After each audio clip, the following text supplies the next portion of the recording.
ulah dumeh bi lagu Wangsit Siliwangi lagu bersejarah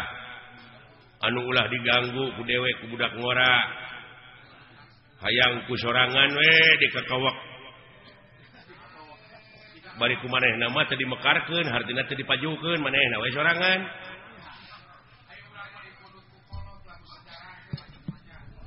mata kitu we geuning bapak aing mah teu maju-maju da kitu pajarkeun teh ieu ti karuhuna keneh ieu lagu Wangsit Siliwangi teh tingali we dina lampahan Nabi Adam baheula sok kareng keneh kan aya Nabi Adam dina lagu Wangsit Siliwangi jeung saha nu ngarangna ge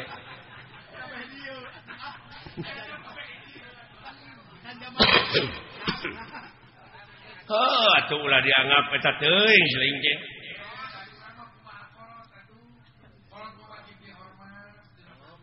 nya tak ulah taklid ai ngahargaan mah kudu ka kolot teh sabab moal aya urang mun eueuh kolot ngan tingali ieu alam teh pan silih ge sok nyarita geuning da ieu teh lain alam anu robah tapi nu ngajamananana nu robah mah ta urang oge atuh hirup dina zaman kiwari teh anu karobahkeun ku alam ieu urang teh kudu beradaptasi jeung apresiasi tuh ngigelan zaman nginung ka waktu mi bapak ka haban cicing dina tetekon mah tetekon ukur pabeja-beja tadina teh sungut ka sungut da geuning ditanyakeun mah ku dewek naon tetekon teh naon ai pakem teh geuning teh bisa ngajawab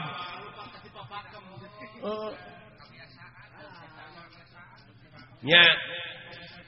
tetap dina zaman kiwari mah urang teh kudu adaptasi teh ya kolaborasi jeung alam canggih da baheula mah can pek ayeuna pan aya sound system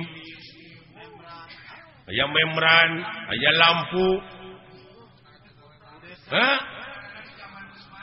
zaman geus maju sok tuturkeun mengikuti kumaha carana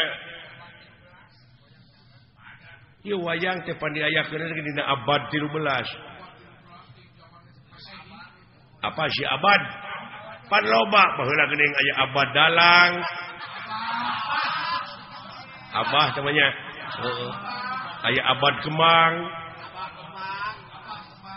abah namanya aya abah Dodi si telenges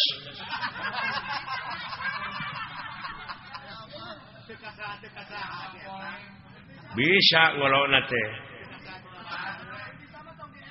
dewe keur butuh kudu nyung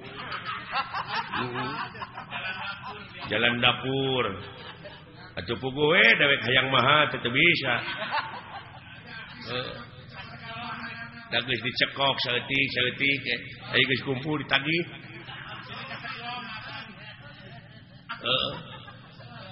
ya itu sanggeum mah teu naon uihkeun deui aya dibalikeun deui da geus beak aing teh lapur teh Dodi teh gawe bareng jeung Panama kitu ana teh ada ampun alah aduh manawi teh aya nona igun iya alah hapunten Solmet nya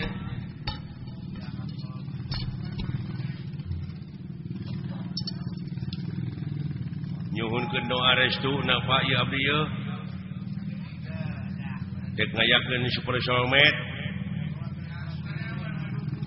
sugan seueur anu ngadukung nya nyuhunkeun restuna ieu ti bokap ti buya ieu Monik ulah digeunggeureun aya anak aya dina kamajuan teh nya cenah eta sok rajeun luar tidak tetekon sugan eta proses nya dari proses jelema rupa-rupa pan ulah waka ambek kana pamadegan batur ge bisi eta pamadegan teh keur proses keneh nya jadi ulah waka nyalahkeun kanu marud sampeu sabab eta keur diparud mah diproses keneh acan jadi opak can jadi aci can jadi comro karek marud bungkul oge luar tidak tetekon sia teh karek marud can jadi opak ai geus jadi aci na mah ka mana-mana we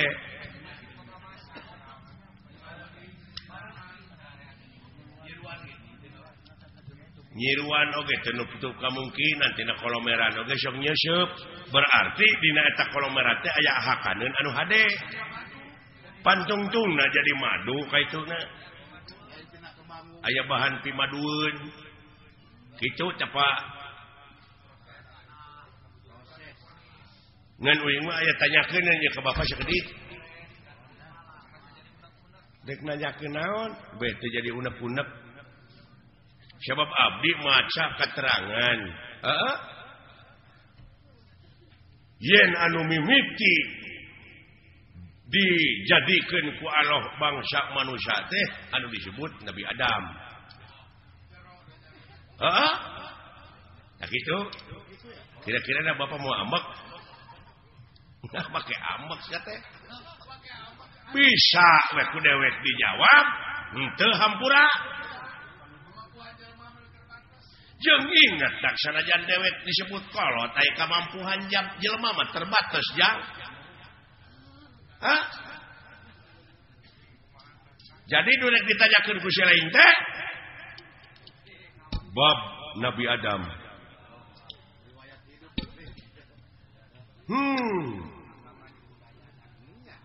yakin Bapak oge ngaku yen anu dijadikeun mimiti manusia ku Allah teh Nabi Adam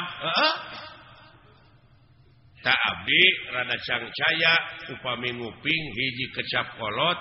cenah dunya masih keneh genjlong daratan masih keneh budahan batu masih keneh beye tah Bapak geus kumeledang di dunya ai Bapak Nabi Adam lain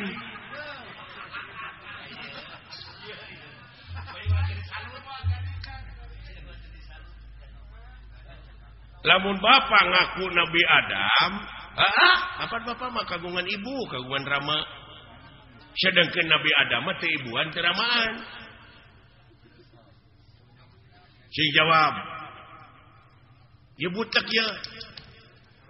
jadi patongong-tongong jeung karunya we ka batur deui